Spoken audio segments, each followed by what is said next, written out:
ಈಗ ನೋಡಿ, ಇಂಥ ದಾಳಿಗಳಲ್ಲಿ ಸ್ಥಳೀಯರ ನೆರವಿಲ್ದಲೆ ಏನೇನು ಮಾಡಕ್ಕಾಗಲ್ಲ.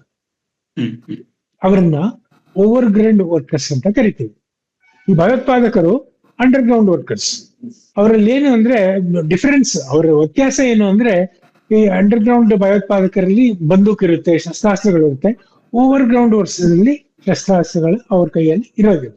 ಇದೇ ಒಂದು ವ್ಯತ್ಯಾಸ. ಆಮೇಲೆ ಅವರೆಲ್ಲ ವಾಲಂಟಿಯರ್ ಆಗಿ ಅವರಿಗೆ ನೆರವು ಮಾಡ್ತಾರೆ ಅಂತ ಹೇಳಕ್ಕಾಗಲ್ಲ. ಅವ್ರನ್ನ ಹೆದರ್ಸಿಟ್ಕೊಂಡಿರ್ತಾರೆ. ಆಮೇಲೆ ಈ ಒಂದು ಇದು ಇರುತ್ತಲ್ಲ, ಧರ್ಮೀಯ ಆಪ್ತತೆ. ಅವನು ನಮ್ಮನೆ ನಾವು ಕಲ್ಮಾ ಪಡ್ನೆ ವಾಲಿ, ಕಲ್ಮಾ ಪಡ್ನೆ ವಾಲಿ ಕೋಮ್ ಹೈ ಅಂತೇಳಿ, ಲೋಗ್ ಹೈ ಅಂತೇಳಿ ಒಂದಿಷ್ಟು ಅವರಿಗೆ ಬ್ಲಾಕ್ ಮೇಲ್ ಮಾಡಿಕೊಂಡು ಅವ್ರು ಈಗ ಸ್ಥಳೀಯರ ನೆರವಿಲ್ದಲ್ಲಿ ಇಂಥ ಕೃತ್ಯಗಳು ನಡೆಯೋದು ಅಸಾಧ್ಯ. ಅದಂತೂ ನಿಜ.